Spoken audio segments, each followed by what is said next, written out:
washing through.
Let's go back in the music. As always, a lot of new music for this evening. Yo, that was the Evidence joint you just played, right? Yeah, that was I Don't Need very, Love. So. Very dope. Yeah, Ev is definitely like becoming one of my favorite MCs out there right now. Word up. Let's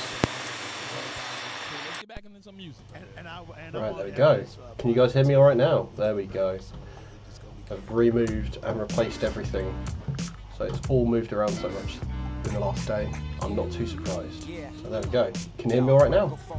Cool. Right, so let's start that again then. So welcome to The Honest Wargamer. I'm your host, Scrivo. You're joining me. I'm doing some art. So this is a commission for an event that is coming up called Bloodshed in the Shires.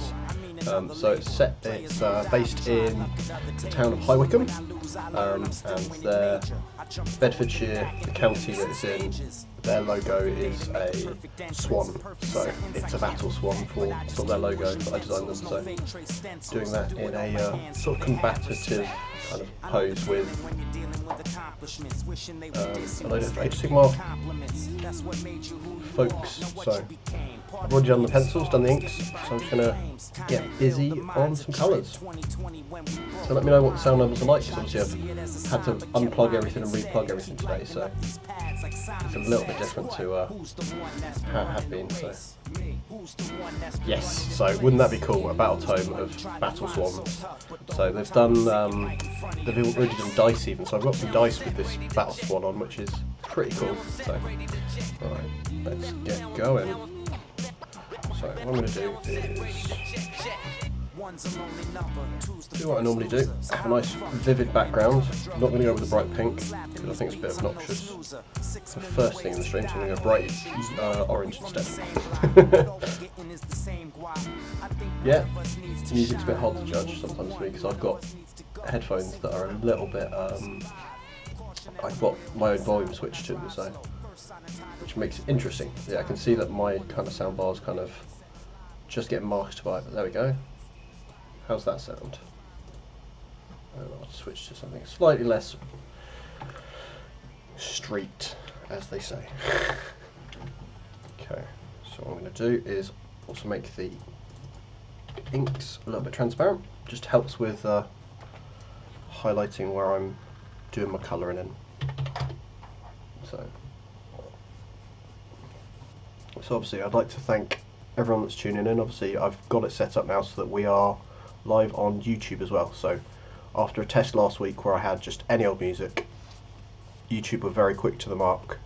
So I've got specifically copyright free music playing now, so that should make it a lot easier to watch on whichever medium you prefer. Obviously it can be watched back that way as well, whilst it might be muted otherwise, so which would be a shame. It would be quite cool because it's exclusive for you guys, I suppose. But right,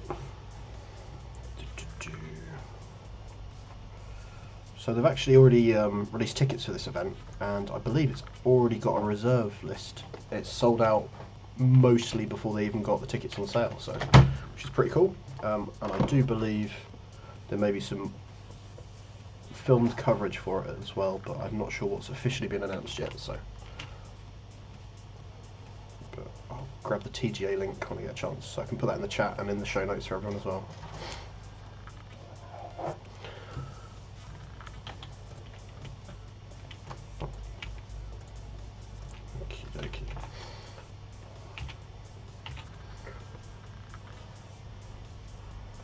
So this is actually part of the entire poster that I've designed for them as well. I'm not just doing the artwork, I'm doing the graphic design piece for them as well. So some very nice guys from the community. This guy called Steve Curtis is one of their kind of members.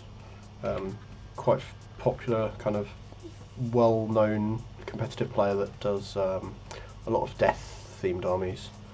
And it looks like they've kind of got the right attitude for kind of how to put together an event, so it's looking like a pretty cool thing. I'm kind of a bit jealous that I can't go, because I'll be busy helping out, so in some capacity at least.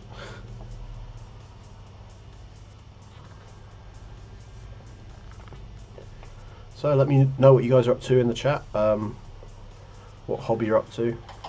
In the corner where I can see my missus building some witch elves, which is torturous, because obviously she's having some fun and I'm doing this, which is still fun, but it's always fun to do hobby, isn't it? So, but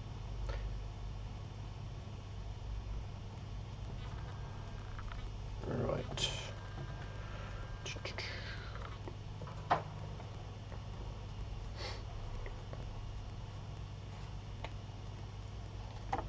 Rightio. So I've had a bit of a read through things like the 40k FAQs that have been obviously released.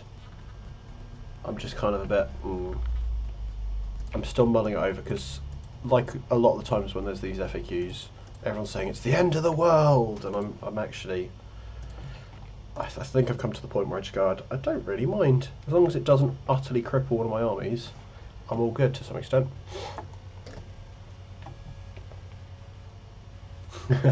So at least I couldn't lie. I know I've got my work cut out. So with my Gloomspite Gits, I'm going to struggle, but I think that's going to be half the fun. Right, so I'm going to open up the original artwork of the Battle Swan as well, just to get the right colours, because you know what it's like. If you don't have, it'll end up not matching, and I will look a bit stupid.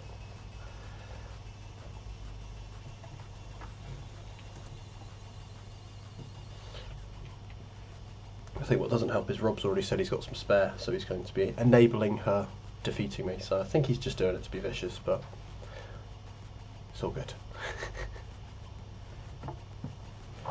Okay, I'm just going to quickly turn a few things off as well, because I always do this. I either forget to turn them back on or turn them off permanently. There you go. So I've paused some of my services. Right.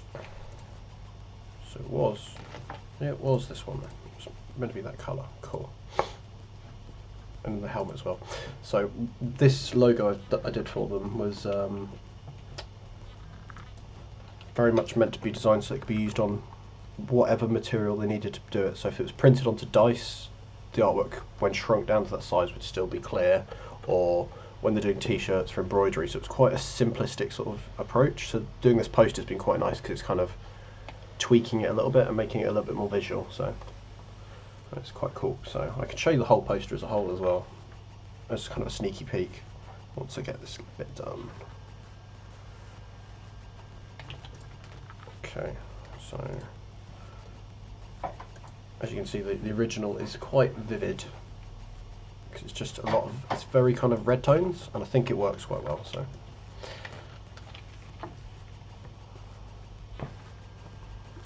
I think it's the county emblem of the kind of the heraldry on the flag. Ironically, despite there being such a thing as an Aylesbury duck, which is very specific to the region, it's a swan instead. So I'm sure there's a good reason behind it. So I haven't yet done that research to that degree for doing the commission. Oh, hi Bill. Yes. So after this one's done, the next commission I'm going to be working on is Bill Souza. Is it Souza? Am I saying it right, Bill? Please say I'm not being offensive. I'm so bad with names at the best of times. As the Ghoul King as he is. So, with the apparently, according to the Australians, not the most. No, was it Rob on? Yeah, it was Rob on Monday saying about the beard not being so impressive. So, I've drawn it more impressive than Rob's this time though. Trying to be less confrontational. But yeah, because I believe you were the winner of, was it Adepticon? Was it Adepticon? I'm so kind of, it all blurs into one now with all the events because there's so many now, and it's pretty manic, isn't it? So, but it was something big from what I remember. Was it the ITC at Adepticon, wasn't it? LVO. See, I'm so bad with this. Yes. To be fair, I was watching it at 6 o'clock in the morning, or at night. So it was all a bit of a blur, but in a good way. So I was learning a lot from watching those streams. So I actually have a game booked in for my next game of Age of Sigmar is actually booked in. I'm playing against Nick Thompson, the first Brain Squig, who is, I think I could quite comfortably say, the godfather of kind of grot squig lists, after he won one of the Warhammer World events with all squigs before the Battle Zone. So he's offered to give me a game, so I think I'll learn a lot from that the night before Bobo starts. So whilst everyone else is getting merry and throwing everything around, I'm going to be eating madcap mushrooms and learning from the best, so that should be quite cool. Yes. So my goal is to learn as much as I can from the master and then defeat him. Learn all the tricks. I'm still not convinced the Gobblepalooza is going to be worth my time, but I'm very excited about the Loon Curse Box. Because as you guys all know, I've got the grots, but my very first stab at doing an Age of Sigmar army was Sylvaneth, which are mostly just steel grey plastic. But I think having that new character is going to help egg me on. Chatting to some of the Bucks guys generally about the army, full stop. So I was having a chat with Adam Kunis last time I was at Bad Moon Cafe. He was sort of explaining to me kind of some of the cool synergies I could do with what I've got, because I've got things like some of the Wanderers figures. So I've got the Sisters of the Thorn, and he said about kind of the combination of them with the Sylvaneth, which I thought was quite cool, which was what I was going for, but I've not really looked at them since Age of Sigmar 2 dropped, so it's always tough when you're kind of just getting your foot in the door. You don't want to overstep yourself and commit too hard on things, I found, so. And then the grots came and distracted me. As per usual. Oh, excellent. Yeah, Nick is a lovely man. He's one of the nicest people in the hobby, I think. He's one of those good examples of a great player that encourages the community, and I think we could always do with more Nicks. Yeah, Gits I'm having so much fun with, and I know that once I've painted all these squigs up, I will probably then still go and do some trolls, well, Troggoths, because the way that the book works now is it's such a nice kind of, you can just dip in and have a bit of each, or you can do a whole force of just one, and I like that. It means I'm kind of tempted to get some rock gut trolls, just because to me those classic posed stone trolls as they were, to me, are something of beauty. So I've got I think it's 3rd or 4th edition Orcs and Goblins book. I must have bought it 94, 95, and it's very much a book I looked at enviously because I couldn't really afford as a kid to buy it. So I used to kind of lust over those trolls. So having the new version of them, I think will be quite a nice thing. So yeah, the trolls I've held fire on because I know that I'll get distracted, and they are so full of detail that painting them is going to just take weeks and weeks with me, because I can go weeks without doing any painting. So because I'm always doing this sort of stuff, which is not a bad thing. So I'd rather be busy doing commissions than having too much time to paint my armies, because funny enough, the armies are funded a lot of time by doing this stuff, so which is very lovely.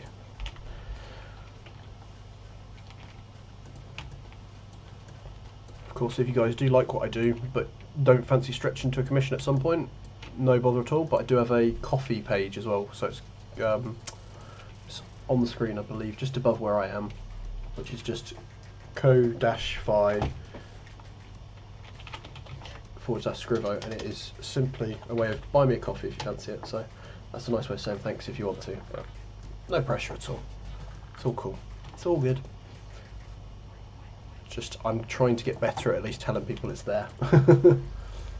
Yes, trolls look quite forgiving as well. I think that's why I like about things like them is I've enjoyed playing in 40k some of the stuff that's a bit tanky, like having custodies where they've got an invulnerable save, so they've got a non-modifiable save. It's kind of nice that they're kind of a bit more forgiving, got a few wounds, a bit tanky, and I kind of think that's how the trolls will kind of play in my head as well a bit. But I'm hoping that they play a bit narratively as well, that they're a bit dumb and can cause some mischief in their own right, of just kind of the dice can betray me, and I think that's what I want to aim for. That to me, that is a good thing about an army, that you can have great success, like roll a d6 for like damage, but it could be a 1, it could be a 6. I love that as a sort of a mechanic, purely for the fact that when it works, it's so cool. There's no fun in just I'm consistently doing my 3 damage, my 3 flat damage or 2 flat damage all the time. It gets a bit boring. You got to live a little.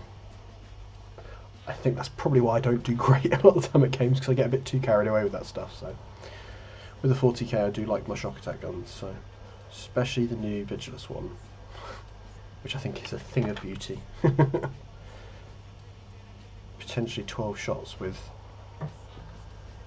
variable strength is just good fun, and it gets people scared. And I think that's the important thing with orcs. For a long time there was that whole, you just shoot them off the table, it's job done. The codex hasn't made them excessive, it's made them have bits that you then have to be careful about, because if someone doesn't shoot a shock attack gun, or doesn't deal with a blob of looters, or shoot down some mech guns, or deal with the big blobs of orc boys, they're in trouble. And I think that's very telling. It's not the case of I have to put them in 7th edition. My orc boys used to be in units of 12 in trucks, because it's the only way they'd survive to turn 1, like to my turn 1 quite often. So it's nice to have other routes now. Right, there we go. So that is a battle swan. I'm going to now do some of these background dudes. So the idea being is he has just taken all these guys down. So I thought it was quite telling to have a giant big Stormcast dude with him, because I thought, yeah, they ain't nothing special.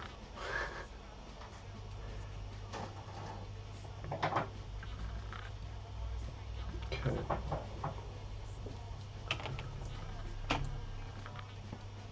So I've had a couple of games now of my my Squigs list. I did try doing it with the Squiglanch Battalion, and I felt that, as for an inexperienced player, that felt a bit like a trap, because I was giving myself an extra ability that I wasn't utilising, but I was paying for it. So I felt like the next time I play, I'm going to just throw lots of bodies in, learn the basic mechanics of them first, because it's still such a new system to me, even though it's very similar to 40k. It's still different enough that, especially the way the army works to any of my other armies in 40k, that I think it's kind of wise for me to just do bit by bit. So just taking a shed load of squigs and squig hoppers when I go up against Nick, I think I'll learn more that way, hopefully, but we'll see. Gotta be hopeful. So if I don't, I'm sure I'll have great fun anyway. So, but that'll be a nice start to Bobo, because last year it was a case of getting there, help set up, and just kind of floating around, and I think we ended up having dinner. So it's nice to actually get to play as well, because that's the only downside to doing these events, is that quite often everyone else is getting to play 5-6 great games, and I'm getting to watch. But I don't really mind too much. Oh, and Guinevere Jane, thank you for following us 6 minutes ago. Apologies for not spotting that one. It didn't pop up on my little screen. Okay, so I need to tweak my little screen a bit, so what I'll do is I'll actually have the video playing. There we go. And I think the next commission after doing Bill as well is I'm getting to do an updated portrait for Dispossessed Dan. Now he's not your stereotypical Australian. I have to update his to reflect that as well, because he's got some cool, crazy ideas for it. So I've got that on the plate. So slowly catching up.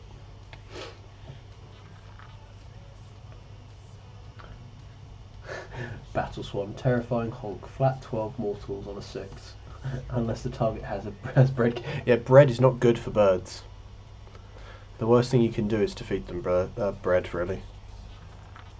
Especially water residing birds, I believe it can actually affect their plumage and stuff, and upsets their stomachs. So don't do it.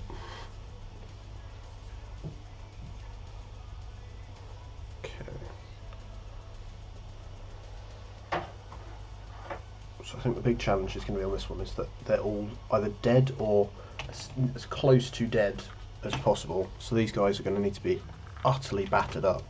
So it's going to be knowing where to draw the line on the textures and all that gumph. So it should be fun, but pushing myself a little bit with it as well, trying to do something a bit different. Could easily just put them on top of a bunch of skulls, but it seemed nice to be a little bit more referencing kind of some of the actual factions at work. Okay, so I've still got something not sealed in.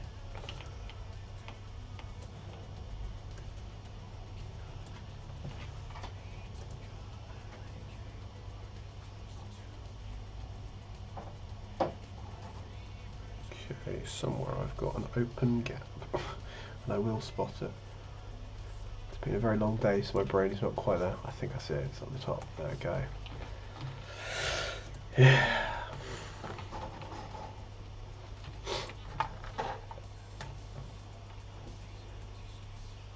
Okay.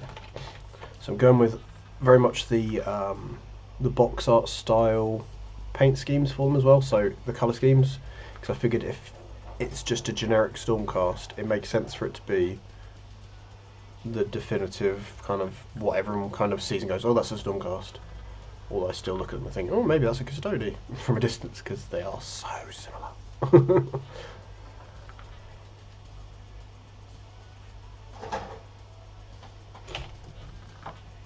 Oh, alright, Gareth, how's it going?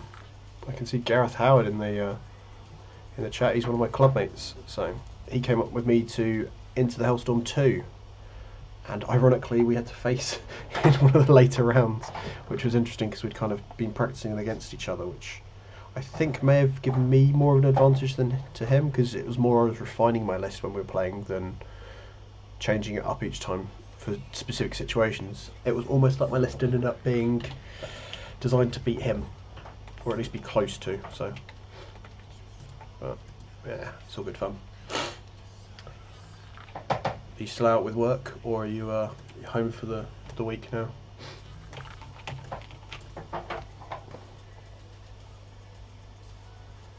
Okay.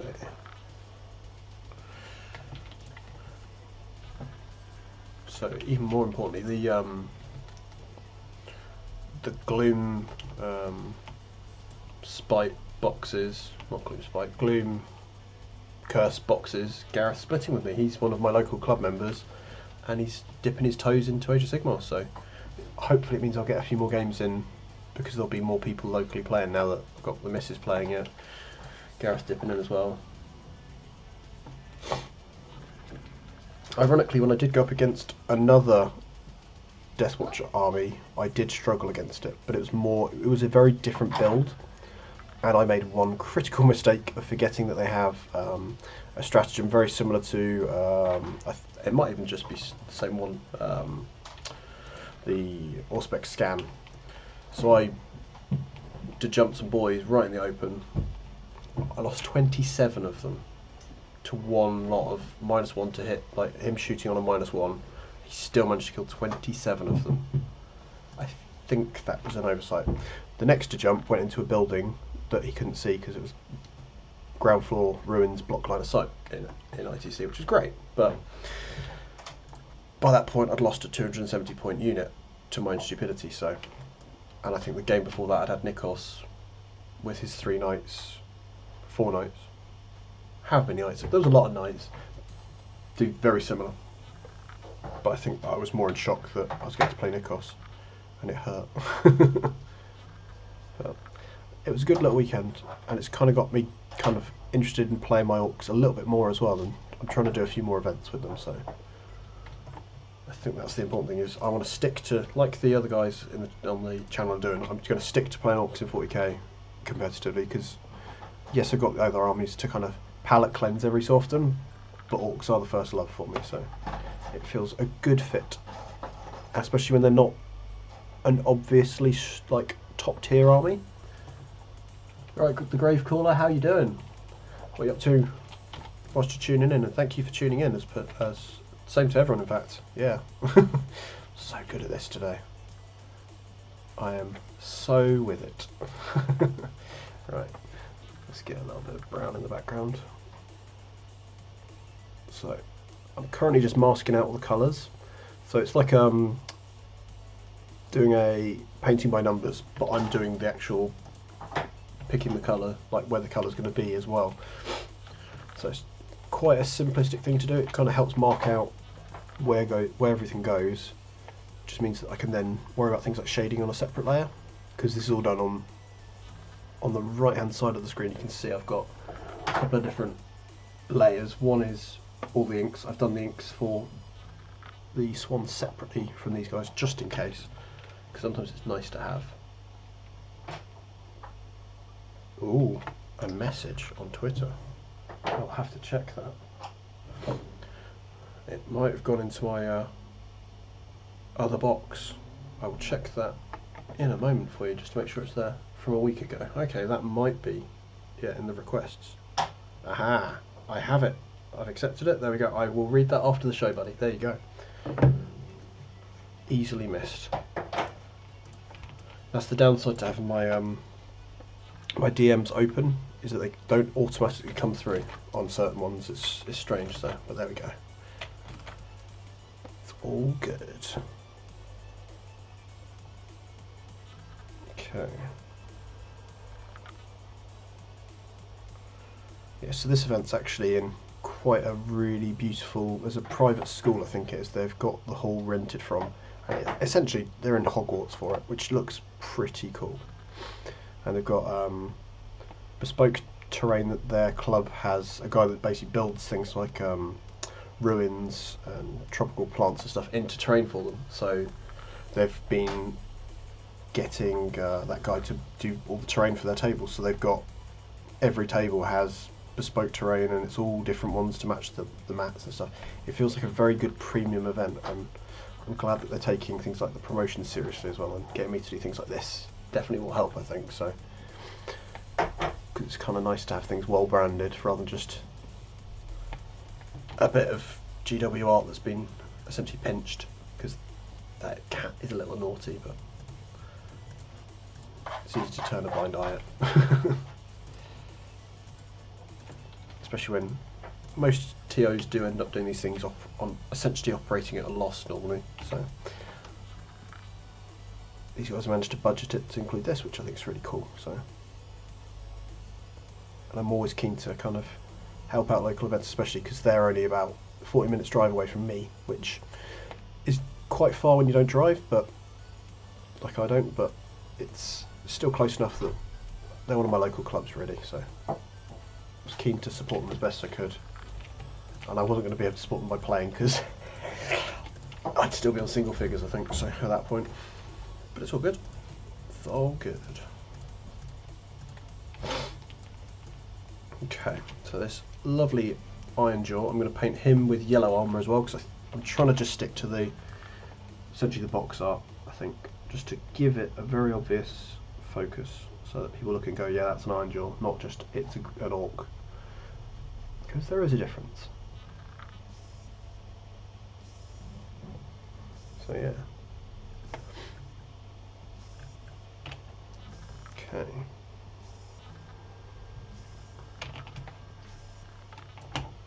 Yes.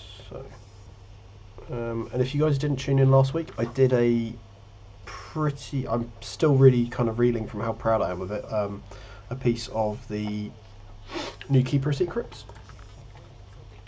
We're looking at doing a very small kind of print run of those as a nice print to see. So if you guys are keen, let me know in the chat, or tweet me or whatever.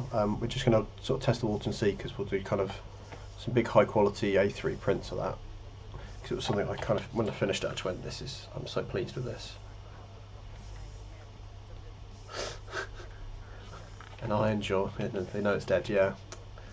Yes. Poor iron jaws, they do struggle. But I'm sure based on the way that things are going, anyone that's already got a book will get them before the Free Peoples. A new one, I think, because based on something like Fire Slayers, or even Skaven to some extent, because Clan Pestilence had already got a book, I can see them doing this where they roll out stuff in the new books just to bring them in line with things like the terrain and the endless spells and stuff. I get this impression that that's what we're going to see now, to get everything kind of up to the same spec, and maybe having a few more books like the Skaven or the Gloomspites, where it's a few factions that they split up, bring them back in line together, because I think they went a bit OTT on some of them, but I think there's a fine line. We all like a bit of granularity to our list building, but there's that, and then there's having 16 sub-factions. Thank you, Sunnies. Yeah, the background was something I was conscious that I'd spent all that time on the main piece itself, and I didn't want to just overcrowd it with more, but at the same time I didn't want it to just be, and here's some gradients, and here's a bit of smoke. I thought, I'm going to try out some lighting effects. And I thought putting in sort of those pinks and orangey glows would kind of give it that very, the pastel sort of shades with a bit of contrast added to them would be quite fun. So it's given me kind of the itch now that I'm going to do a Skragrot one. So the Loon King himself, I put a little poll in the WhatsApp group for the Gloomspite Gits, and said to him, I'm kind of feeling the need to draw some sort of big piece of Gloomspites. What would you guys want me to do? Because at that point I was thinking, I'm going to draw a Loon Boss on a Mangler Squig, because drawing two slobbering giant squigs is pretty fun, but they all kind of talked me down and said, you need to do the Loon King, because he's our boss. And I was like, yeah, you're right. So I'm going to be doing that. Probably not straight away, because I've still got quite a bit of a queue that I'm trying to catch up on, because I find that whenever I try to push to get more commissions, when it slowly sort of winds up, it's a floodgate, which is not a bad thing to complain about, but it does mean I then have to just get on with them, which is a bit too easy at times to get distracted by the shinies, which is why I haven't done any painting properly for, I think I just did about an hour on Sunday, and that was it. Painting my Mangler Squig up again, which I'm starting to get happy with. Just like a lot of these new models, it's a lot of detail, so it's got a nice problem to it that you can keep going. But I just want to get it to a tabletop standard. That's my goal. I'm not too fussed about it being too impressive. I'm not going to do Golden Demon with it. Let's put it that way. It's not my thing. Okay.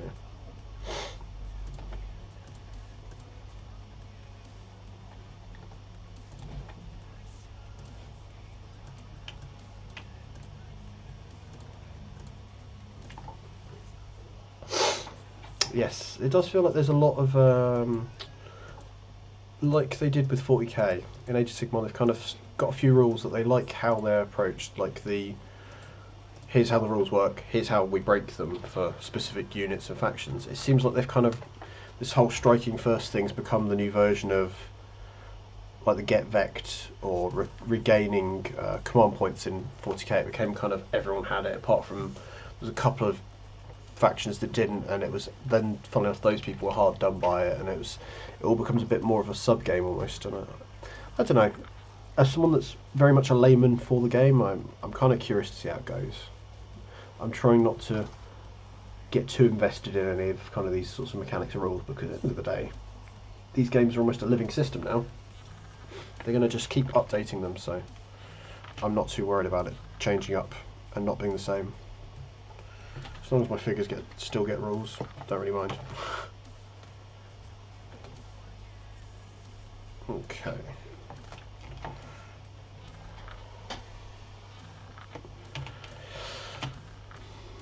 So the challenge is going to be getting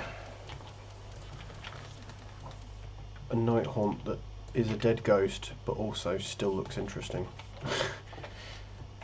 I think we're going to have a lot of gradients and texture and dirt and blood and guts added in, I think, in post-production. He says in post-production, the bit that I'm doing now.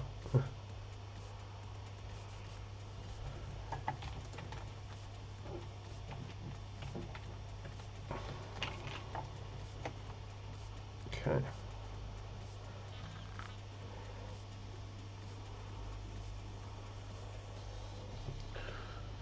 Yeah, so a lot of these things, I think, even like these things like the bringing 3 or 4 big monstery things in a game, I feel that naturally it's that whole knee-jerk change of, oh my gosh, suddenly there's this new approach to playing a game, and it takes a while to kind of adapt to. So I think it very much echoes to me the way the Knights, specifically when the Knights got their codex, the way that it came and changed up enough that people suddenly went, oh, this is pretty nasty, it's a bit too good. But as long as you build your list around coping with that, it shouldn't be too bad. So I think the only reason I got stomped with the night list at the ITC event is because I made quite a few bad decisions. As much as anything, it was kind of looking at what I was doing, and I kept splitting my fire. So silly things like that, like if there's big items, you just focus them down. And I think that changing kind of style, the fact that suddenly you could have a big 12 wound monster character thing, and it'd be slaughtered by another big beastie before you got to use it. I think that upset people because they were used to it being their safe option. At least it felt like that to me. So, okay. I think it's the people that end up being quite vocal at the time, I find, are often the people that are the least receptive to change. So they were probably in a comfortable place. So you get a lot of these people that are sort of hobby butterflies, but they're also competitive butterflies. I see that will be getting very excited about a new book, and then once it's settled, the new book that then comes in and replaces that one seems to get their attention. So they're never really happy. But yeah, each to their own, I suppose. That's the thing. There'll always be someone else that's enjoying the book. It's like I'm kind of glad that the 40k Orcs book wasn't busted, because if it was, everyone would be playing it, and it wouldn't be fun for me, because if it was like the Flesh Eaters, where you can kind of just turn up and point and click a big blob of 4 big monsters, that sort of one, I think I'd get bored. I need to have something that's a little bit more kind of, I've got to work for my victory. Not to say that's not, it's unfair to say that all Flesh Eater lists are going to be like that, but that kind of, that perception of it, I suppose, is the thing I'm kind of worried about, is that if I was playing a list, an army, then there was that option as a list, and then it's that kind of feeling that you have to kind of self-censor what you're going to bring. I often find that's a little bit challenging, because it's just like, I don't want to lose, but I don't want to have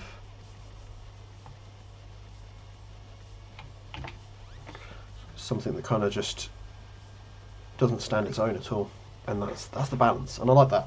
It's like the whole looters thing with Orcs in 40k. It was always just a little bit kind of, yep, I'm alright with this.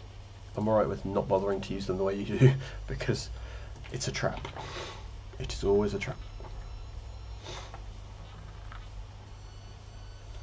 So like until the Hellstorm event, I hadn't really used my looters in sort of in casual play. I just couldn't be bothered. I didn't like the idea of having heavy weapon based Orc units that were on foot, because they couldn't move particularly. If you did move them, they were just shooting badly, and it was all reliant on CP. It was all command point stuff, and I get a bit bored of that. I think it's a nice little sub game, but I don't like the game only being about using stratagems. I feel that it takes out some of the skill to some extent. I'm not saying it's always, but you know what I mean. There can be that time where it doesn't matter what you do, you're still going to have, someone's still going to stomp you. or if you're playing well enough and rolling slightly above average. Yes, looters are a funny one because I got to the point where I defend them now on social media just because it's funny. Especially the whole idea of me turning up with looters, and then I've never mobbed up looters in a competitive event. I never saw the point.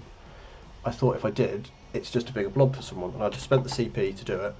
If I whiffed the roll, I could have spent those CP on something else. And at the Hellstorm event, I was very starved of CP because I couldn't have 2 battalions.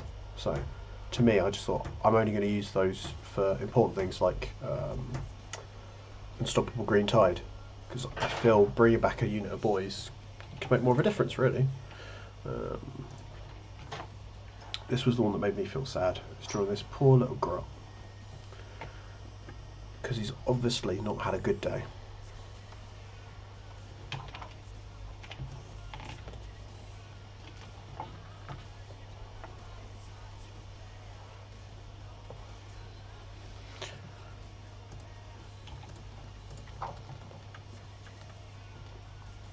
Yeah, the more I speak about looters, the more Tom will pop up, so I'm probably not going to mention it again, just in case. Especially, I don't want him disturbing an important date at Pizza Express or something.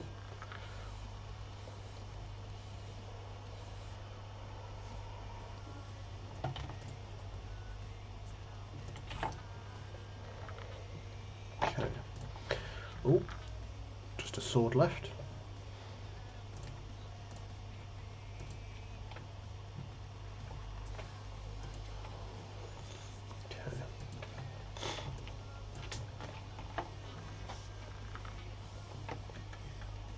Okay.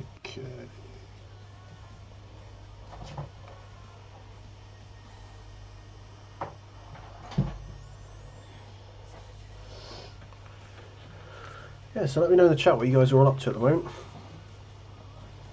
Or what you've got planned for later if you're still at work, whether you're planning to go home and smash through another unit on the hobby table or what, or if you're playing a game. Yeah. My birthday a couple of weeks back, using some of the money that everyone had given me in vouchers and stuff, I bought the Grandmaster Titanicus box. So I'm going to be giving that a go in the next month or so.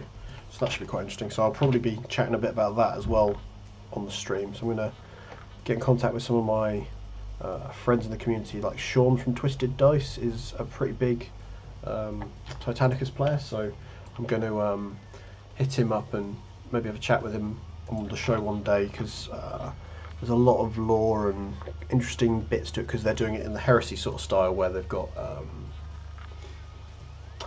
a sort of they'll have 2 loyalists and 2 traitor legions of Titans, and their rules and everything, and the sort of a scenario sort of narrative campaign bit to go with it. And I think that's really cool, because it means that it's story first, and it's because it's the same army against the same army, like it is in a lot of the Heresy stuff to some extent, with obviously some sort of differences.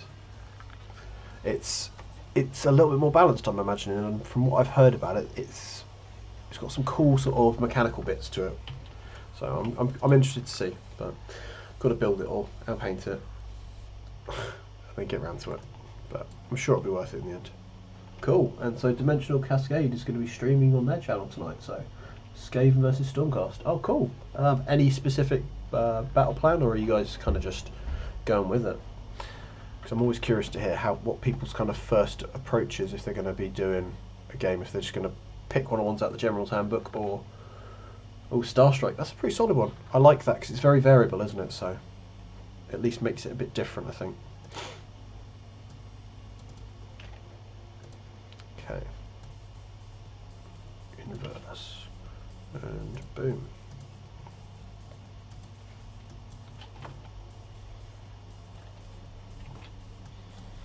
Okay, definitely got the right one. Oh, cool. So, yeah, there seems to be a lot of chatter still about whether tournaments should use realms, and if which, is it predetermined or something? I think it's quite an interesting kind of discussion point. It's like, to me, I think if you're going to have set missions, you either have them completely randomised, or you announce them in advance that everyone can give it a go and practice for it. Because then everyone's on an open playing field almost, aren't they? If you know that you're going to be encountering the better part of Valor, theoretically you should at least try to have something to deal with it.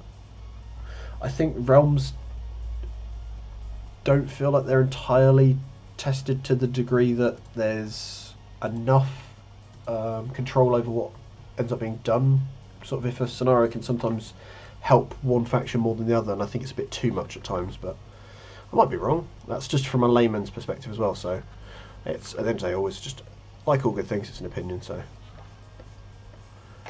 I think it's always healthy to have these discussions, because to me, I think sometimes it can become almost too much of a novelty if the mission itself is a little bit too swingy.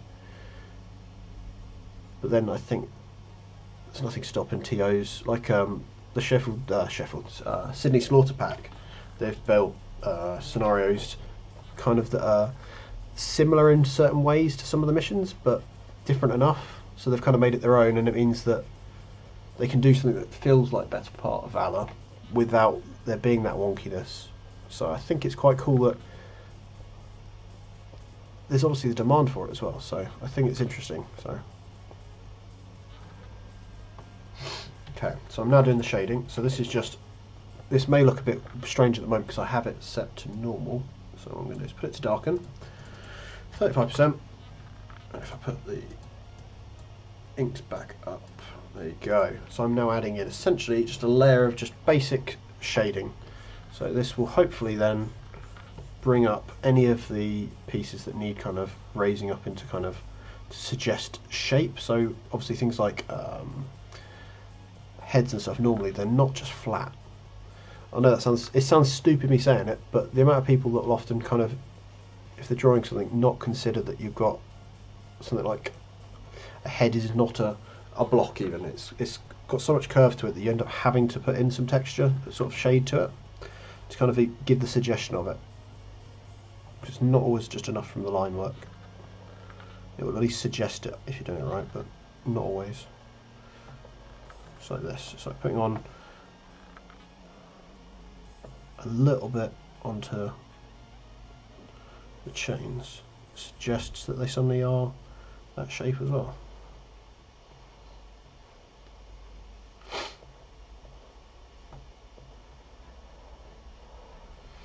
So ironically, after having a massive big kind of prep for the Hellstorm event, I'm already prepping for the next one because a couple of the locals, my club I go to, doing their first event is the next Hellstorm event, Hellstorm 3 in August, I want to say.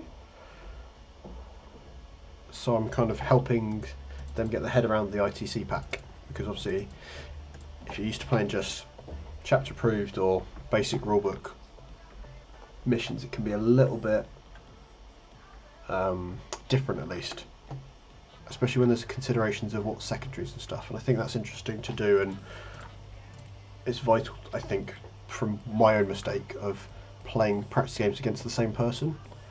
The best thing you can do is to try as many different people that are playing the same sort of level of experience as well, and give it a go from that, I think, because I think without that you're missing out. Because otherwise, if you turn up to an event and you've never played against Drakari, there's not always going to be that situation where you then know exactly off the bat what you're doing. So I think that's the best bit of advice I could give people for it, because my first experience playing against purely knights was bonkers. So that was the first Hellstorm event, and turn one, having a Valiant shoot the missiles into my big mechs that were basically keeping my gun line alive under force fields, because this is back index orcs, and I just watched them all pop, and it was just 4 characters I had on the table. He had 4 missiles, and each turn I lost one. So it was that or a weird boy, and it didn't. You could pay a CP for not needing line of sight, so there wasn't anything mechanically I could do. But that then highlighted to me that my list was probably a bit too reliant on those characters, but that was the joy of the way that Index Orcs did work. it gave you all these lovely new characters, but they were still lacking the other toys. And I think they're in a better place now. There you go, 3rd and 4th of August, so enough time to practice. It'll be good fun.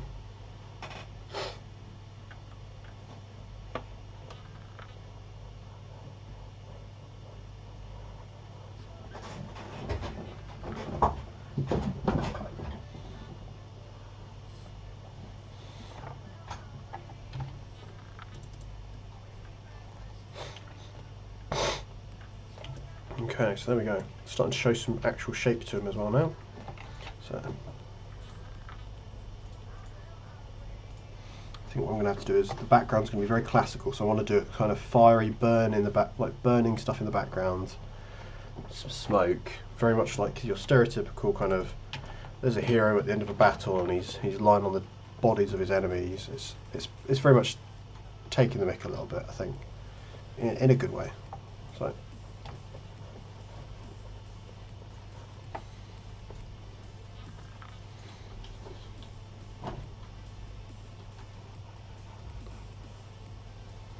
I think I've got a ticket booked in with Nikos. So for the Hellstorms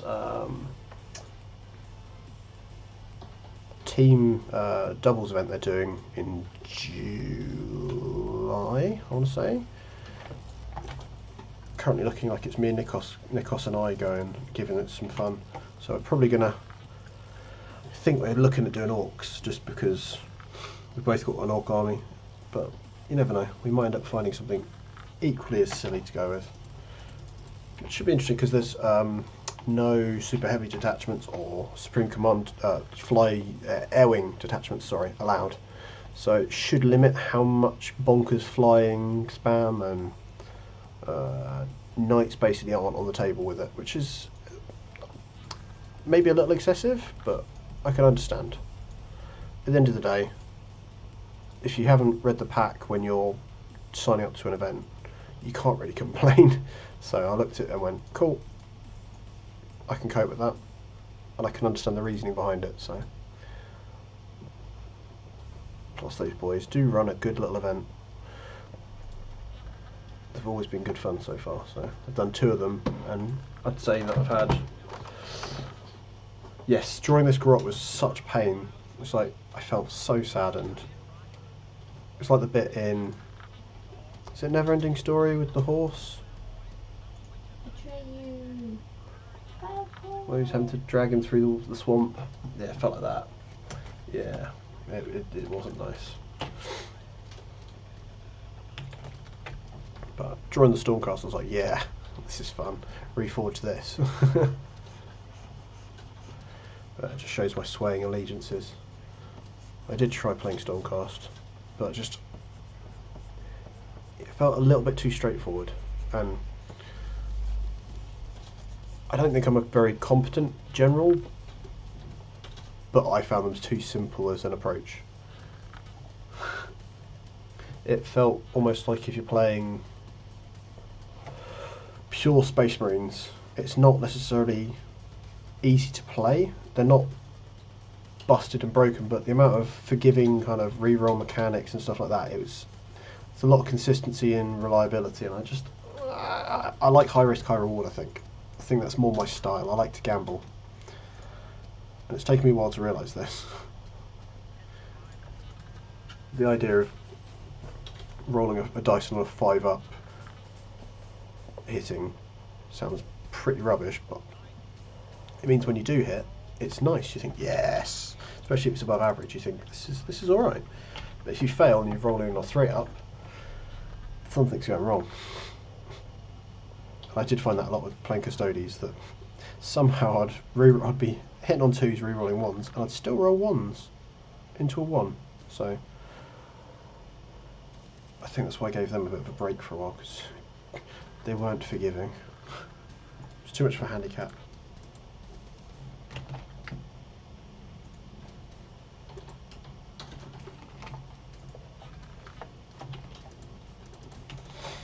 Okay, so this should be a nice change.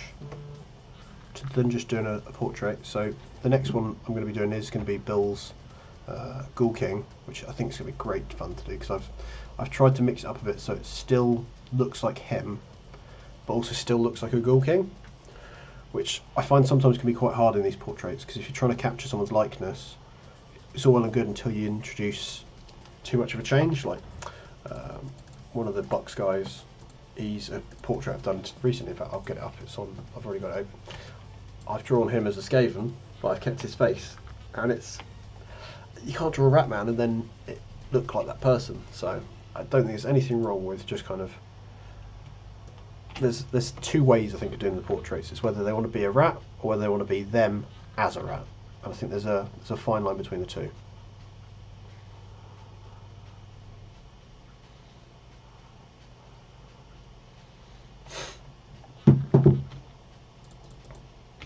Yeah, so it's just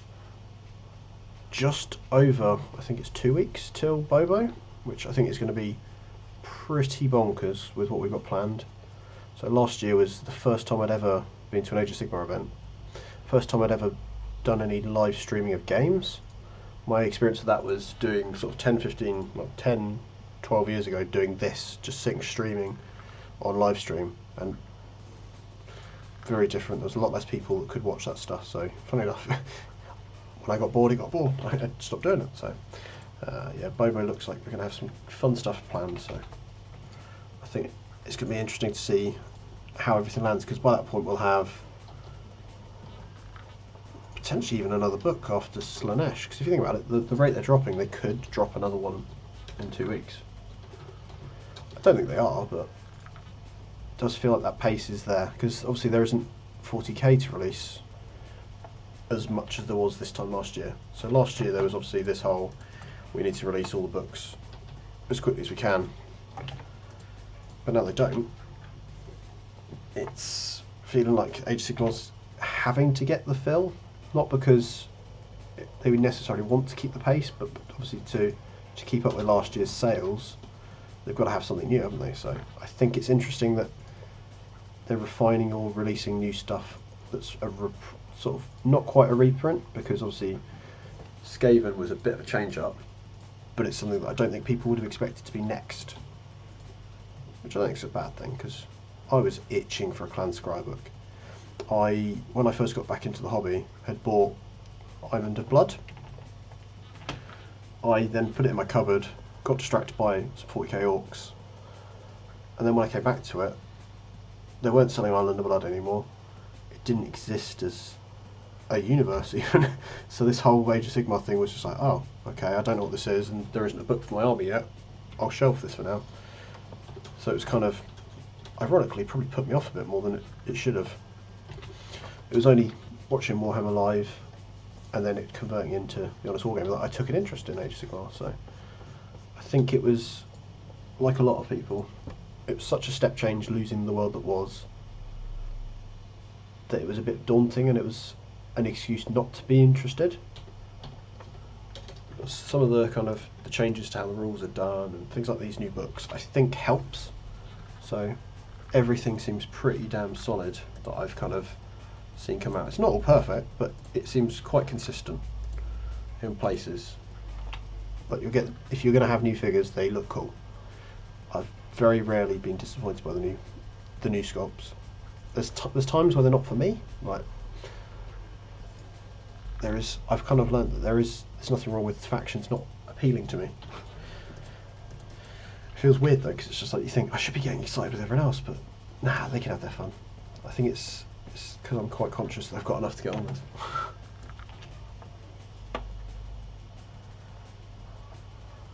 Okay.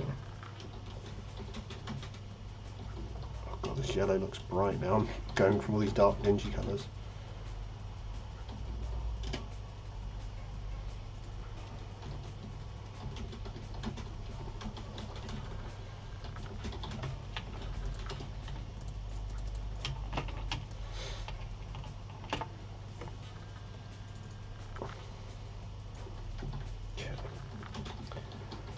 Bobo is going to be definitely interesting. It's going to be nice to meet, because there's a lot of people travelling as well, which blew my brain. Obviously we've got Clint coming over from Australia, but there's quite a few internationals, which I think is quite surreal to me still, because I've never considered that it'd be something that people would go and travel to do. But after getting kind of into it, it's kind of nice because they're different enough as well. It's not just like playing in one Games Workshop is the same as every other Games Workshop to some extent. Whilst especially independent events can be so chalk and cheese. They're very different, and I think that's their charm. It's like if you go to a 40k or even Age of Sigmar heat at Warhammer World, you know what you're going in for. It's going to be quite vanilla. It's out of the book. That's not for everyone, and sometimes it's nice to have a change. And I think that's what I like about these kind of, especially these events where it's kind of narratively led, like the Neo stuff. It gets my attention. I don't think I'm kind of invested enough into that I would do that, but I name my characters. I make note of things that happen of note, but not that much. It's like I think I do everything kind of a little bit. Yeah, oh yes, LLV's coming, so I'm actually going up to Nottingham a few days early. I'm going to get in a few games, do some more last minute prep, but I'm also getting to hang out with LLV for a bit as well, which is going to be cool. So I'm actually bunking up with him to help keep the costs down for both of us, so that should be quite cool. So it'll be weird if there's a stat show that week, because there'll be a lot of people in the studio. Oh gosh, that was that one.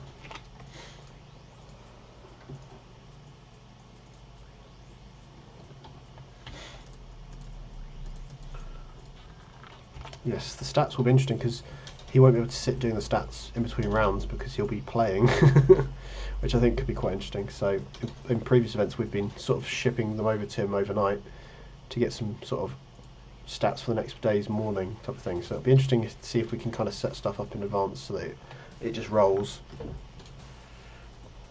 But because we're working quite closely with the organisers, Johnny and John, I think that'll be quite cool. So we'll probably get some cool stuff happening via the stream as well. At least I hope so. Especially if it requires less effort on my part.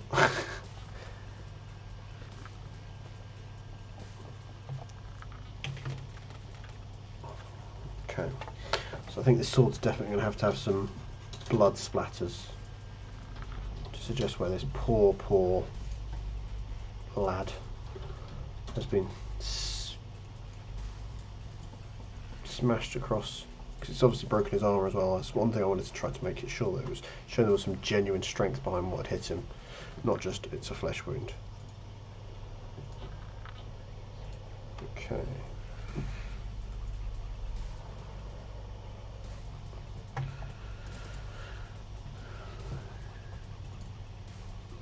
Yes, so there's a few ideas I've had for helping out with stats and stuff, and sometimes it ends up being so low tech I just think they're all going to ignore me and say just send it to us on Discord or something.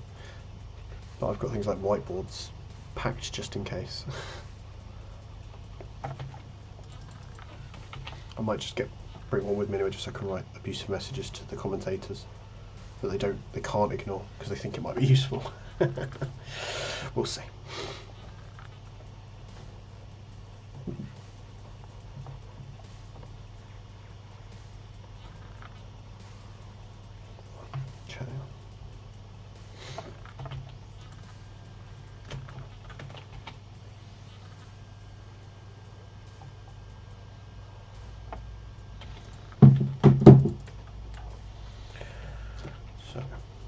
Getting there.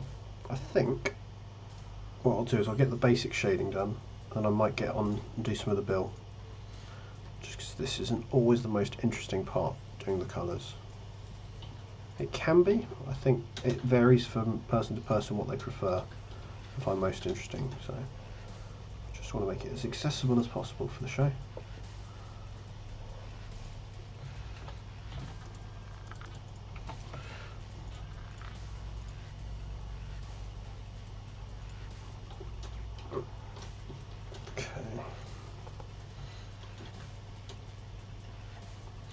Oh gosh. Yeah, there's going to be a lot of stories I think from Bobo, and not from me because I'm very much keeping my head down and trying to keep it professional. Because obviously if I'm not there to help on the Sunday, we've seen what happens.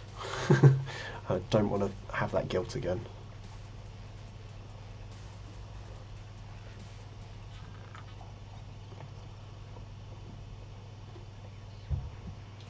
I think we'll have enough letdowns with some of the results without me adding to it. So I have a theory that LLV is going to fail miserably. Not because of the army, but because he just doesn't know it. I want there to be a discussion about player competency, because that often doesn't come up when we're talking about the stats. Not entirely. You get the aberrations of someone like Heinrad that just mechanically shouldn't be doing as badly as he is, but somehow does. And I think there's a bigger story there in my mind, that just because an army's good doesn't mean it's always going to win. And if it does ever get to the situation where something is unbeatable in every situation, that's not balanced. Yes, we should do a poll to see how many times it gets mentioned by people, especially on stream. That'd be interesting, because I have a funny feeling that Rob won't shut up about it, just to remind me. But he's rightfully so. I put them in a bit of a squeaky situation by not being there, so they coped, because we're all professionals here, volunteering our time to do it. But it's all good. We wouldn't do it if we didn't enjoy it. Seeing the way that after last year's, the first Bobo, the summer one, seeing the response to what we did, which was essentially a bunch of us that had never really spoken face to face, we put together pretty solid coverage, I think, and it was infectious to me. I thought, well, if I can help make that happen again of other stuff, why not? So, and that is why I've done a few events now. Yeah, I think we're getting some custom stickers printed. In fact, I've ordered those, so there is some. We've got some cool bits and pieces coming with us. The dice are on their way. Apparently, they should be shipping early next week, so hopefully they'll be with us in time, which is very long overdue. And I do appreciate everyone's patience on that. So I hadn't quite anticipated how much longer it was going to take. But we got there in the end. It'll be worth it, because I'm going to stick a load of fancy pants stuff in everyone's boxes with their dice. So especially, I think, Selenice, you've got some dice coming, haven't you? So, as well as those chariots that I've got sat waiting for you.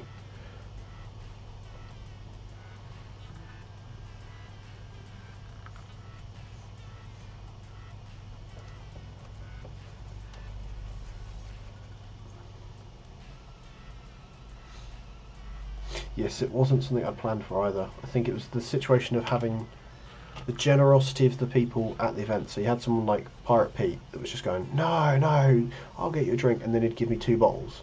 It's just like, when I don't drink as often as I used to, that hurt. And it's that weird thing of, I did have to say at Sheffield Slaughter when he kept saying, oh no, I'll look after you. I was like, no, you won't. But I had to turn down drinks, and that took a lot of guts. And it felt like I was saying no to their kindness. So I said, no, just buy me coffee later. It's fine, or a coffee in the morning. And seeing Pirate Pete come in on the Sunday of Sheffield, essentially with a broken foot, made me realise that my decision was definitely the right call of going out for some food with some of the boys and then getting an early night. So I think I've learned that lesson. That's not just for coverage, it's just I can't do it anymore. I think Slanesh would not have much fun with me because the excess would not be alcohol. I don't think I could do it.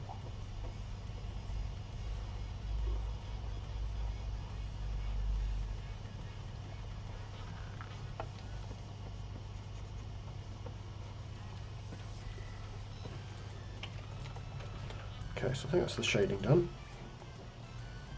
Right, I'm going to add a little bit of texture onto it now before I go any too further.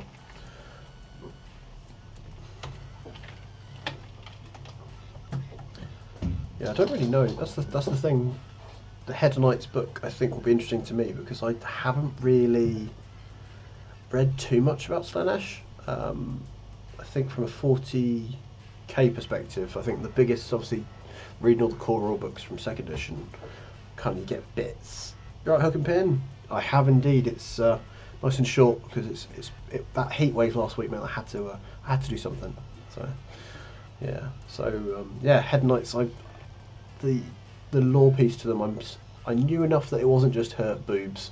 I knew that there was the excess, depravity, and all that stuff. But other than that, I'm very limited on my knowledge. I've just read the Daughters of Cain lore in the Battle Tome, because obviously I'm trying to get my head around that for knowing how I'm going to have my face kicked in by the missus. So I'm getting there with it, but it's something that I think would be interesting if they do I can't even bland roll it the more dice, let alone on, kick your face in. Oh, I've been told that she's not going to be beating me, so we'll have hopefully some stats there. We'll have some stats on. So what I'll do is I'll get her to an event with her Daughters of Cain, and we'll watch her watch her tank the stats just for LLV. That'll be hilarious. There we go. I think that'll be fun. Now, Bobo prep. If I was getting my hair cut for Bobo, it'd be done the week of it because this stuff grows quickly. Yes. So where is it? I need my texture brush. Texture favourite. There we go. I haven't named them in obvious ways at all. So I find my trick sometimes is if I don't do too much of this, it looks cool. If I overdo it, it ends up looking grubby, especially on things like armour.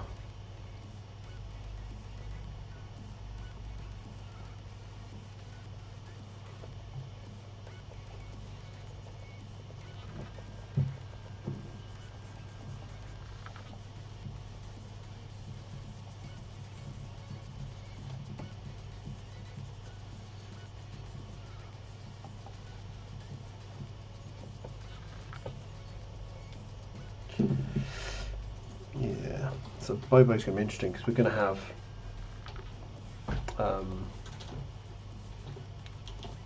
hopefully some cool art prints as well. So I was saying earlier to the chat that I'm looking at doing a handful of prints of some specific pieces. So like the Keeper of Secrets. So I'm going to do a Scar. I'm so bad with names. The Loon King himself, so as one of them. I'm probably going to look and see which order character to do, because obviously I could do. I'd probably end up doing Marathi if I got to be honest, because I think people will buy that. And it'd be cool to have, because I'm a bit selfish like this, that I'll draw something just so I can put it up on my own wall. I'll buy it.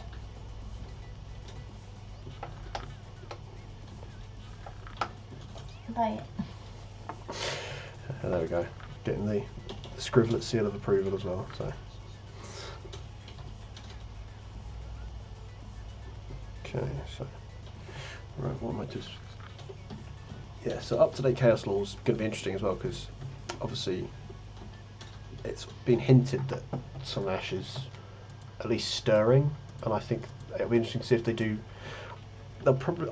I get the distinct impression it'll be like with the 40k stuff, that they'll set a few things up and kind of tease it, so they won't go, here's a big reveal. It'll be he's stirring, or he's stirred. But I know that he's hiding that he's actually broken through some of his chains and stuff, so maybe it'll be that he's completely broken through them, type of thing. It'll just be things are almost the same but they're not, and it'll be toying with us a little bit, which I think is kind of important. So I think stuff like that's quite cool.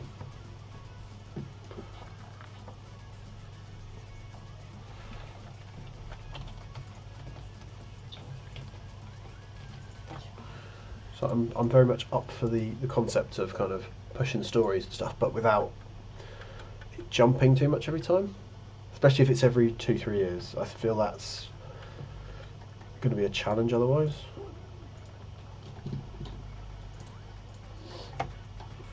So it's harder to keep up with if it's constant.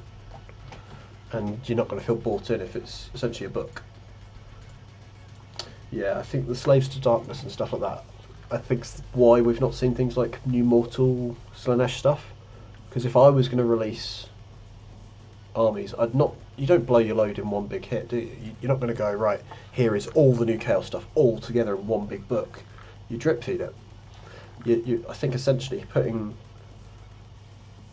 the mortals on the back burner as well, like you say, because there's less of it, but there's still it's the starting of it, isn't it? So I personally think what we're going to see is the Dark Oath stuff. If my gut instinct's right, for Warcry, because there's going to be all these different ways to play the Chaos stuff plus the other factions, there's going to be very much, it's setting up having, like there was in the original Mordheim, you had all these kits for Skaven and the Empire guys, which then turned into units eventually, type of thing. They were kind of models that were dual purpose. I feel like there's going to be this whole situation where you get a Dark Oath model specific to if it's not to a realm, maybe to a god, maybe then you can customize them yourself a little bit. I personally think they should do it where they do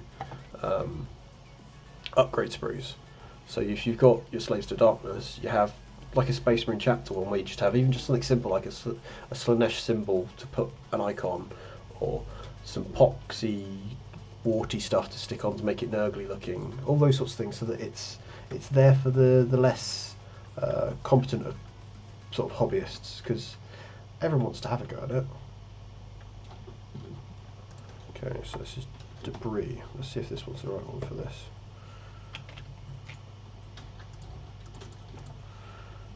Okay, I think this might be just about there. Okay, yes, this is the splattery one I like to do.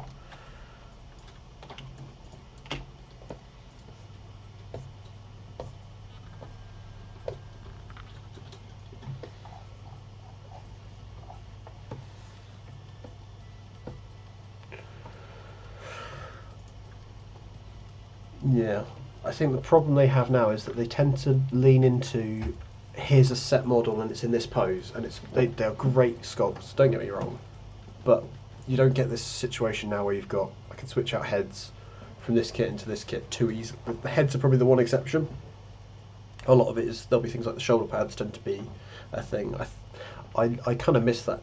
I can see why they don't do it, because you do end up with very generic looking models. But I think for heroes, having the big set poses makes sense, but when you get 1 in 10 Space Marine Primoris Reavers potentially is going for a little jog, it's not so unique anymore. You've got the same problem. It doesn't really matter.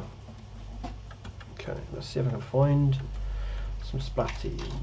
So ink will be cool. Is this going to do the trick? Yeah, there we go.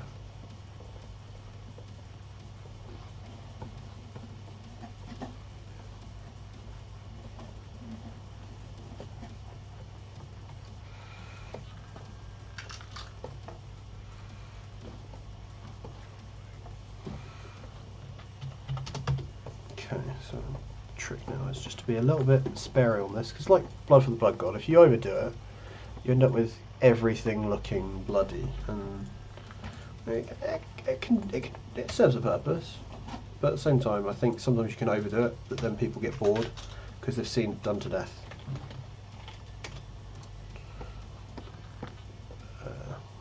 Especially when there's going to be lots of red in the background as well.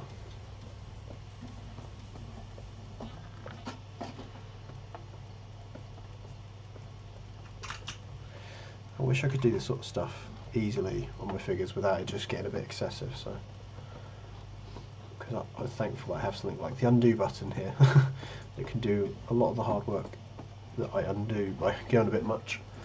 It's all good.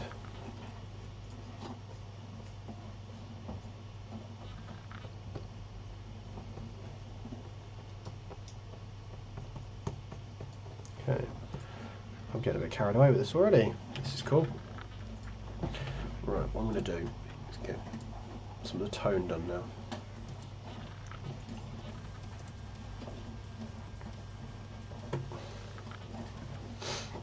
So what I'm going to try to do here is the background's going to have almost like a sunset to it.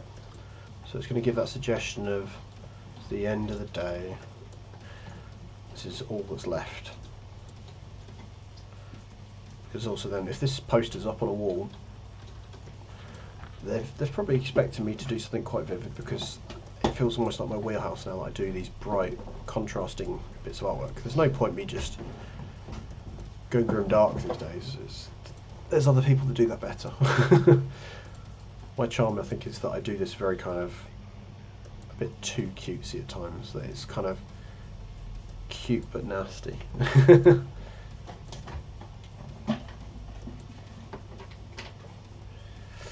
Okay.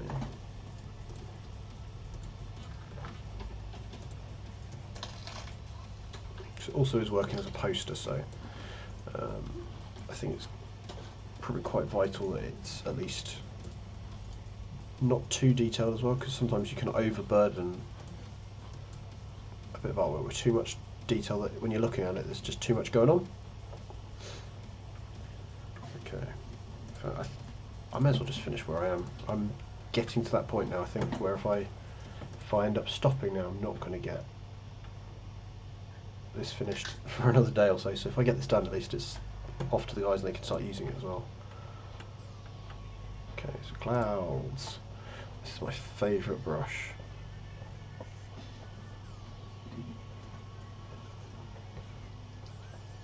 So the trick always here is less is more.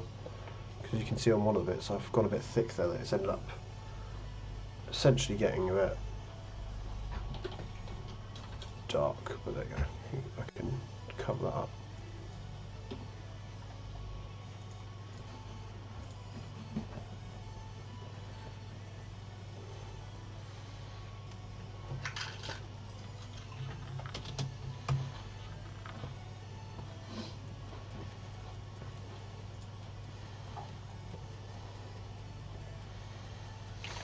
Yeah, I think less is more on this one, I think. Definitely less is more.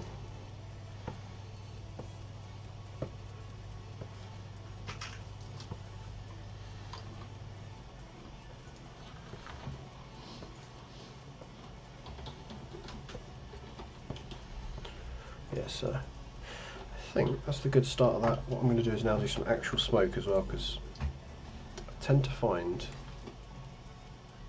Ah yeah, it's a deepkin, so the challenge I had was trying to just not overdo the detail, because I knew quite a lot of this is going to get covered up by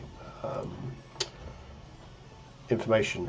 So the events information itself is actually going to be the bottom half of this, so these guys are very much just background, which is not a bad thing, but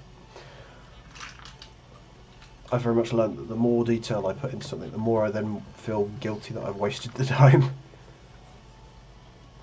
So I'm very conscious of that, because going into, so good example is doing comic book pages.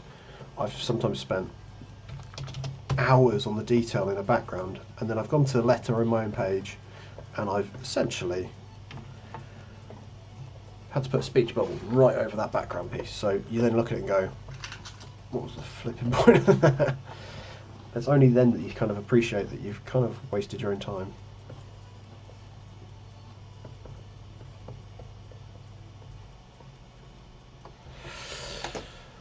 Okay.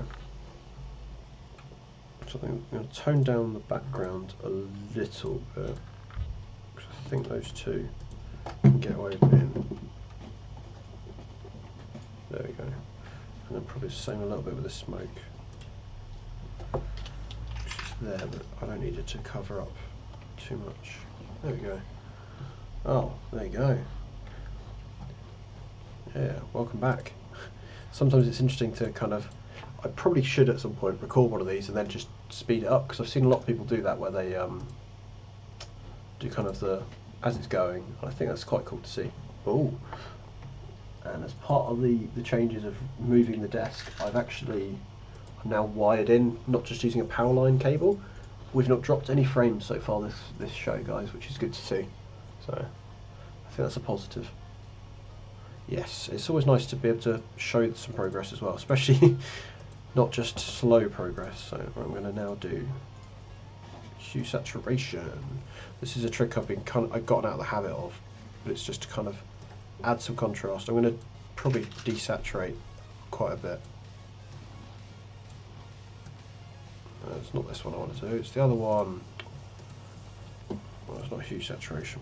This is my problem. I don't do enough of this stuff that I then forget what I'm doing. Colour balance. That was it. I end up kind of drawing in the colours a little bit. Highlights. I'm going to go yellow on the highlights.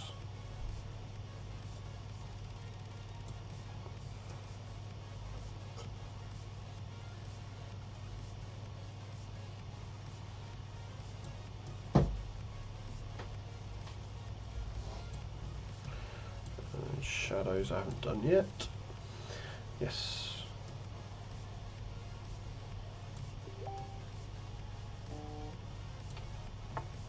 If it's anything useful. So I've left Facebook open. There we go. There we go. I think that is the bit of artwork done.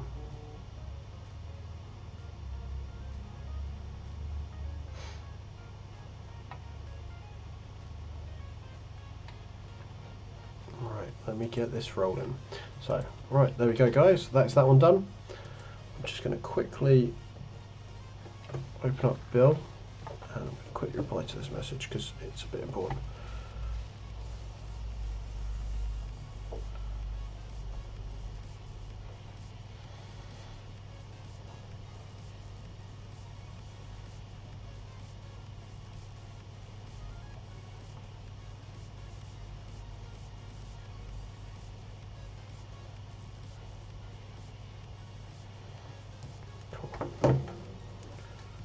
Right, there we go. So, right, on to Bill. So I need to get the right brush up again. So this one's a bit of a... Normally I tend to stick to either drawing someone just as a thing or draw the thing, if that makes sense. I try not to mix too much because I find sometimes it can be a bit too distracting on what I'm actually trying to achieve. Okay.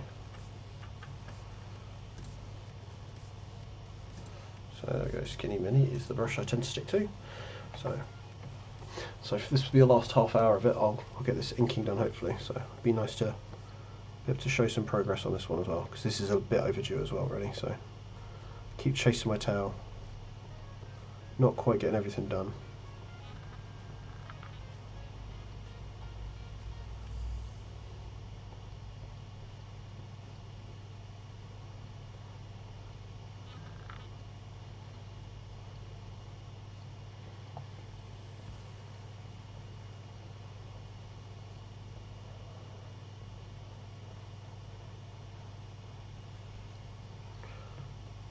So Bill has quite a proud beard, so I was trying to capture that while still retaining the ghoulishness as well, which I thought was going to be challenging because I can't say I've really seen any ghouls with beards as a model, but I suppose that's the joy of often these figures being quite iconic. It's probably the polite way of putting it, that they are very set, that they've got, this is the features. So having someone look different enough will be kind of challenging enough.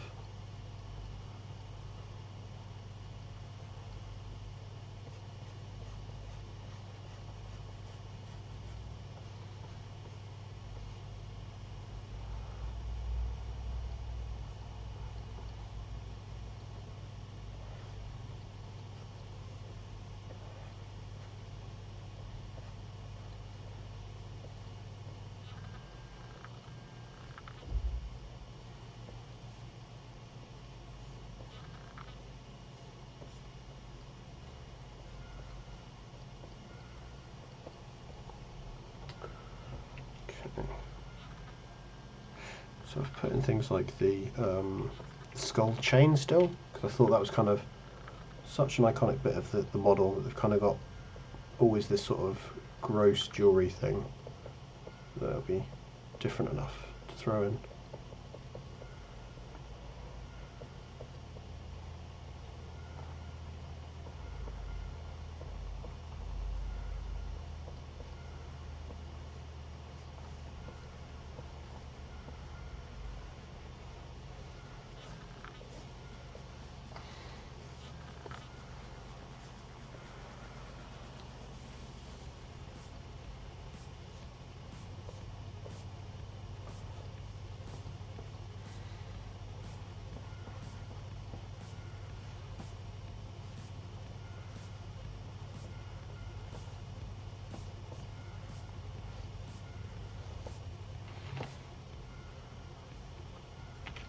Okay. So obviously the big feature I think of these sort of the abhorrent ghoul kings and stuff is that they've got these huge hands, which I'm guessing Build doesn't have, but from the photo I couldn't tell, but I think it's important to still capture that because it's a massive part of what they are. They are these big sinister looking beasties with quite creepy looking hands. So.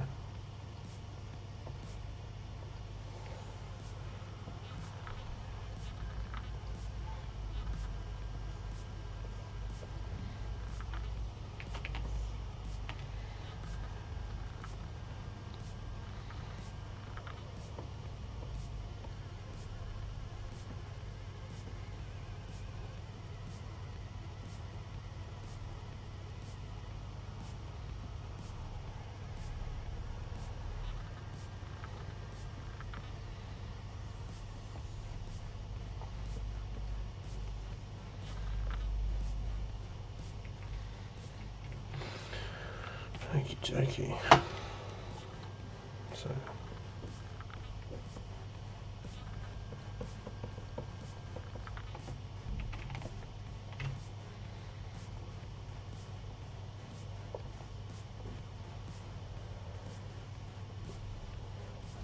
So I drew this a while back because it was a request Rob made for me to do it. I just completely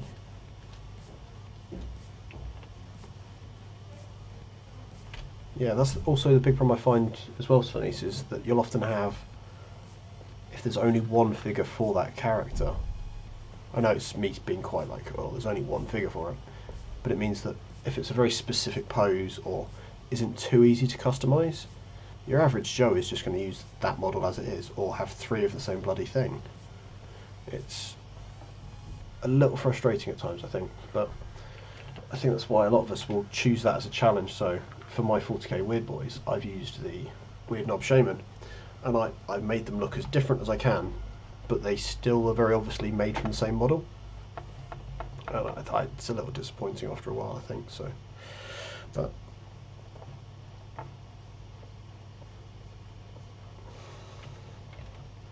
okay, so I think that is the pencils this one done. So this is a lot more fast and loose than my normal sort of commissions, and I think that was kind of, I was trying to express the energy in kind of what I was capturing, so I think I've kind of done alright with that. So I'm just going to crop it a little bit more as well so that I can ink up to the edging.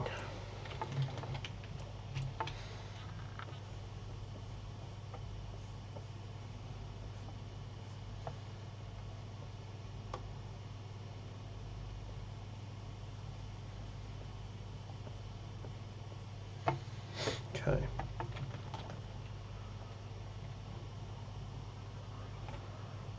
Okay, there we go.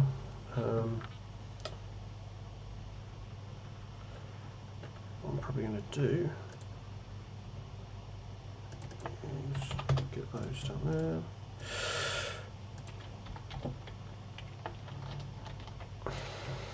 So nice big bright colour ready. So I'm going to try to make him as ghoulish in palette as possible, because obviously no one looks the same colour as these things are, but at the same time it gives away what he is. I think that's the important thing.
Okay, so I'm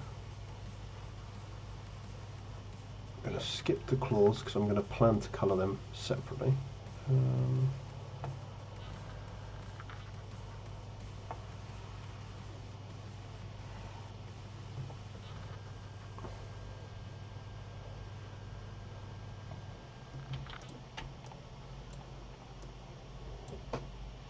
Yes, I think it's interesting. The minute you put something that's not normally on the figure, it's very telling. It either can work or doesn't. So when I sketched this out and I saw it and thought, no, it still looks enough like one. That's why I'm kind of enjoying seeing people doing things like making Ghoul Kings using Bretonian bits as well. So they'll give them like a helmet or something, and it changes it up enough. It changes the silhouette of the figure enough that it's then not the same old, same old. Because some of them are just really really cool models, like the Abhorrent Aberrant, or whatever he's called, you know, the chap from Karen Empire. It looks so cool, but it's so specific. That pose, you'd know it's going to be that figure, which I think is the only real downside to this sort of new sort of 3D modelling. It's very set poses, but it's a strength as well, so it gives it some consistency, and everyone can have a cool looking model rather than just people that can actually bend and shape plastic figures to their whim. Okay.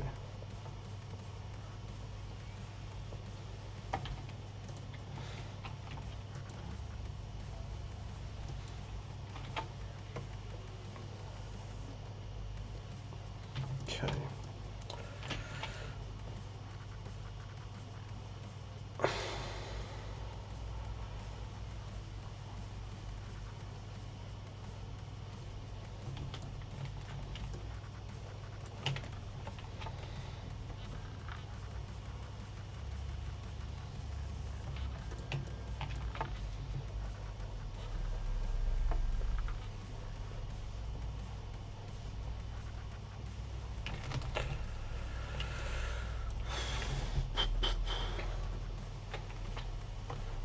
Yes, so what I'm going to do in a minute is I'll open up my previous illustration of all these bad boys, and I will tweak the colours a little bit maybe, because I think I'm still looking quite flesh toned, which I think is probably a bit boring for what he's supposed to be. At least doesn't instantly make me think of what he is, because a lot of the kind of the default schemes for these guys is quite iconic. So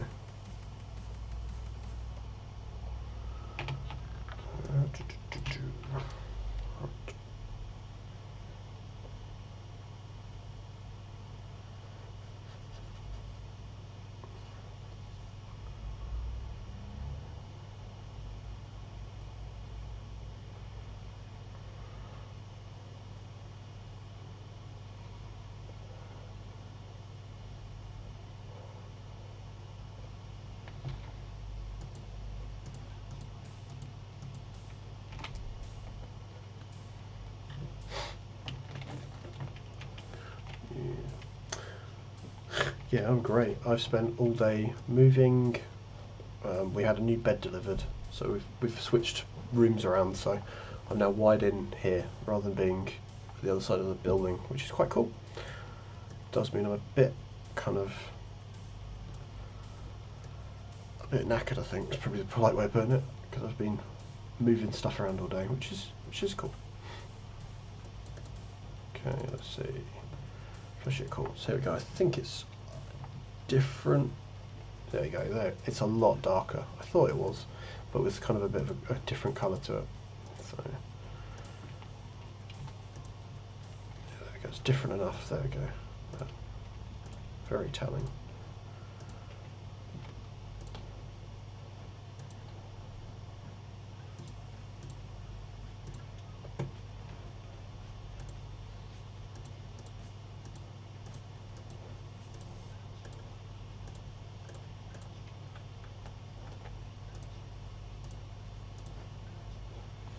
I don't think it just copied that, right? Should be more like that.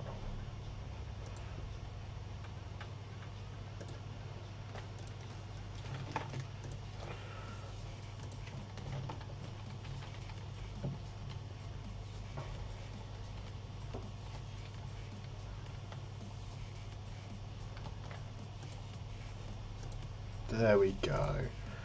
Getting there. You can tell it's been a bit of a long one. Brains are not working.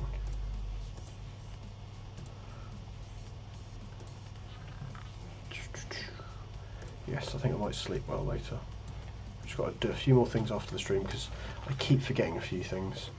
One of which means I've got a very grumpy AD Mac after me, and it's my own fault. I keep forgetting to send off a commission to him, so I'm going to have to sort that out before I go and enjoy my new bed.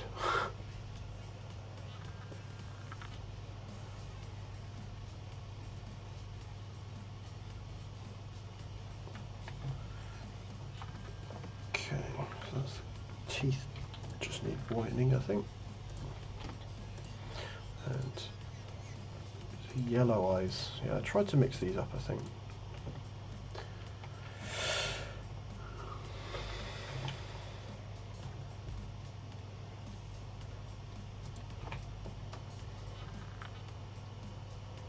So I need to write Team USA on this because Bill's the captain of the US ETC team, so I think it's vital to at least reference that somehow. So I might just write it on rather than hand draw the name on, because I think it'd be a printed t-shirt, probably made in China though. Like all good sports apparel.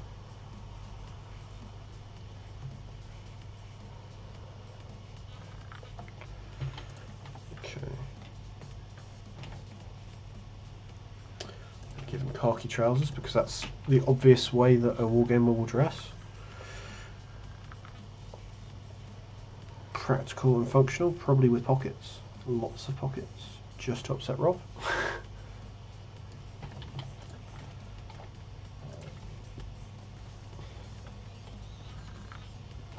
With a blue top, I think having jeans is going to look a bit bluey.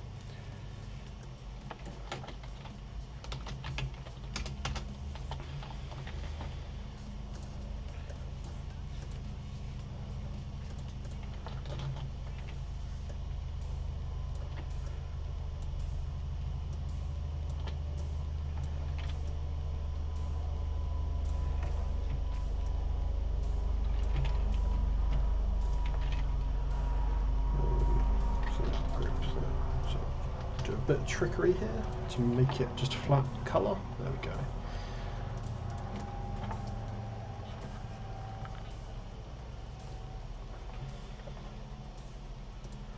Okay, so now on to a bit of shading.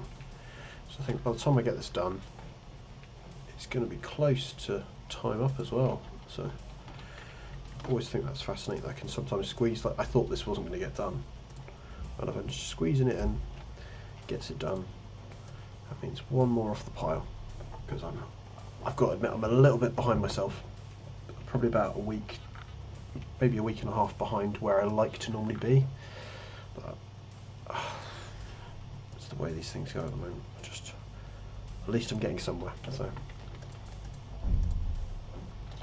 trying not to upset myself too much by kind of wearing myself out, but at the same time I've got to get this stuff done. And things like, keep forgetting things like AD needs his stuff sent. Sometimes I mess up, so. But I will get there.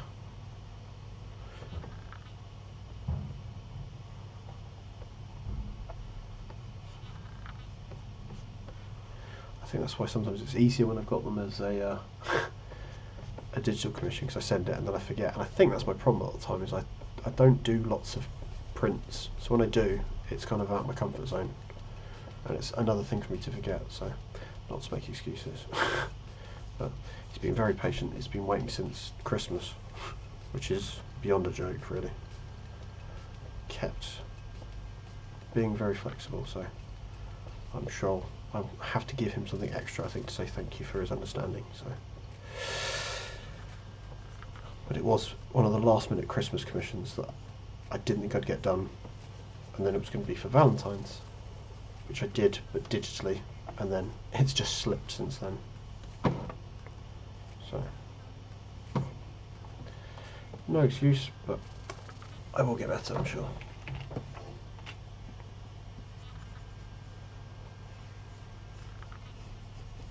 We've all got our foibles.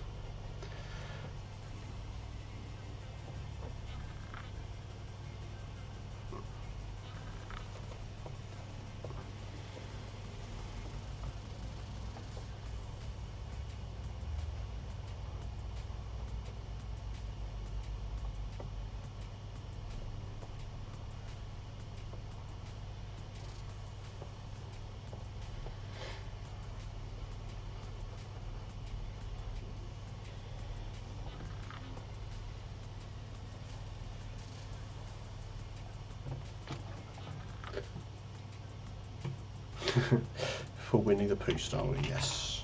My favourite kind of high five.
Yes, the Bobo chat is quite a place.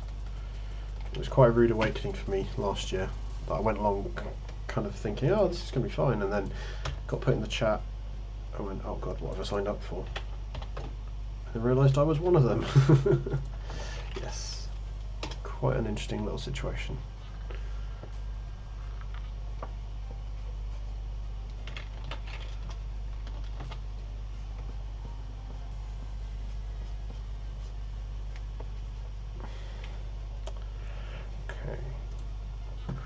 Last little bit, I'm going to add a bit of texture and then a background. So, almost there.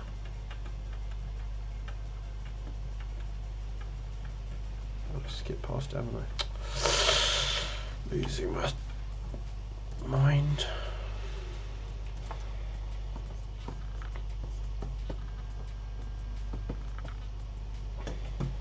Okay, I'm going to get my signature done as well before I forget, because I always do this. I'll get to the point where I've already saved it and I've forgotten to,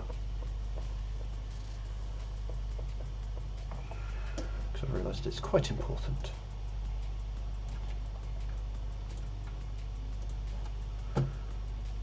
Just make it blood coloured, so it's a red, white and blue.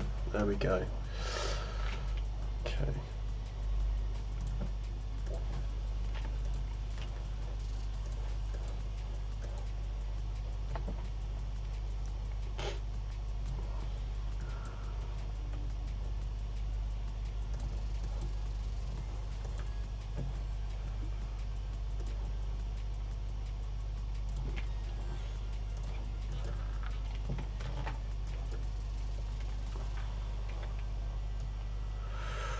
I need to find my splatter. What was the last time I used splatter stuff on? This is the challenge when I've had so many different bits of artwork that I can never remember what I've done and when. Just doing too many things now. I think I'm over promising my brain. It's not quick enough to remember this stuff.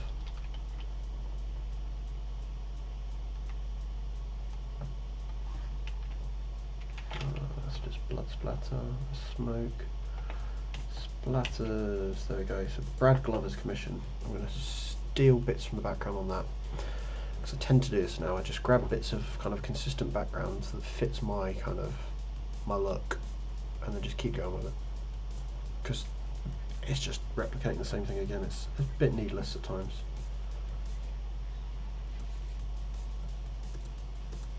Okay, so that's that one. So I think just with a colour change there, it's suddenly a massively different background, and it looks very obviously flesh-eaty.